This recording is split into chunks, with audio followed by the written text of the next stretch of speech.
Pixel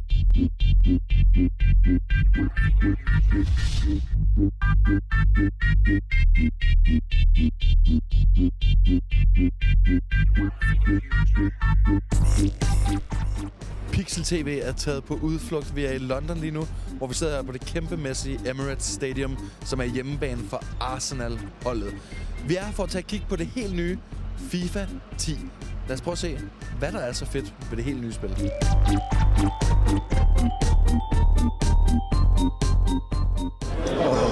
What?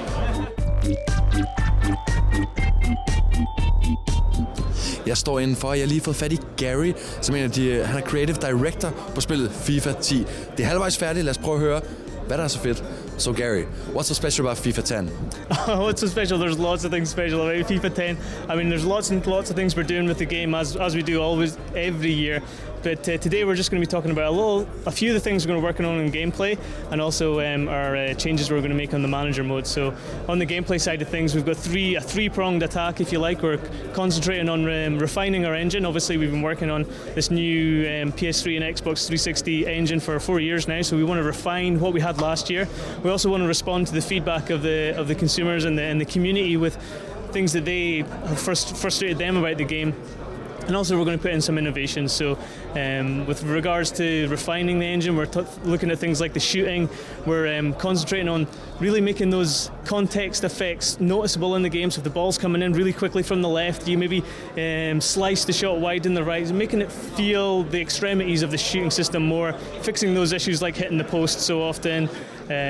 On the defending side, there's lots of work there too, with slide tackles, with pressing, refining all those little areas. On the movement side, we're working on making the players' movement more intelligent. So if you watch a real football game, some people are walking, some people are moving quickly, but the one thing you always notice, they're always looking at the ball, and that means that they're always ready to intercept the ball or receive a pass or be switched to and run at the ball. So we're working hard on things like that, and it sounds a little bit cosmetic, but it's not really. It really helps build the possession and makes players a little bit more responsive.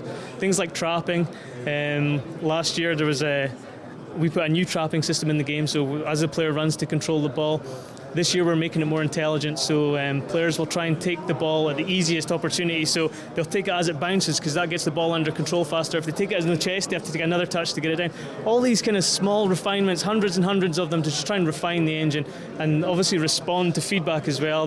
We've had feedback about lofted through balls being too easy, and they don't like the goalkeeper, or things like this. And also for practice mode, people have wanted a practice mode. We're putting a practice mode in the game, so things like that. So lots and lots of changes in gameplay. And so there's also manager mode. I don't know if you want me to talk a little bit about manager mode. So again, it's been a little bit neglected the last couple of years, but our strategy there on the manager mode is to go back to basics. I'll perform a little bit of the same strategy that we did on gameplay, is kind of rewrite the core of it, the fundamentals of it, and then continue year after year building on these fundamentals. So this year manager mode for us is all about authenticity.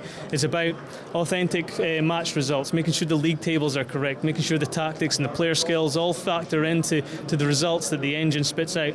It's about transfers, authentic transfers. Obviously a manager mode, one of the most important things is the transfer market, because that's what distinguishes it from regular play, and having some skill and some fun and some variation and from nuance in the transfer market is big for us. So we're working on player values, transfer values, the logic for the CPU, when he'll sell you a player or when they want to buy a player, things like this. We're also working on the authenticity of the player growth. So one of the cool things about playing a manager mode is maybe you're an English Premier League team, but you go into the Danish league and you spot this young superstar who it might grow. He's got potential to grow into a really good player. So things like that, it kind of brings the game to life, because you know that you don't have to have a lot of money to get the great players. You can go and find them if you're good enough. So things like that, working on player growth and factoring in things like potential, experience, and making sure that players' physical skills kind of dip after they reach maybe 31 and things like this. So a lot of work on player growth, but also finally on the manager mode side, the authenticity of the world that you're in. So you can imagine that we want the user to feel when they're playing manager mode that they're part of a football world and things are happening beyond them. So we're working on the user interface and lots of little things there to try and help you feel that kind of immersion in the game. So lots of things on FIFA. That's just what we're telling you about right now. There's more to come, but so those are some of the big things for now. Sounds awesome. So favorite football team? Is Aberdeen in Scotland. So we're doing okay this year. we're fourth in the league. We're in a UEFA Cup spot. So, have you cheated and made Aberdeen just a little bit better in FIFA 10?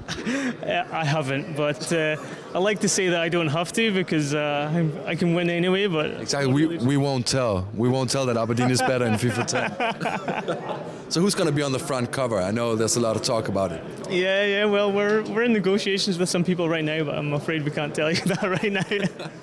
That's too bad. So, okay, was there anything like one thing in particular that you wanted to make better or bring back from FIFA 09?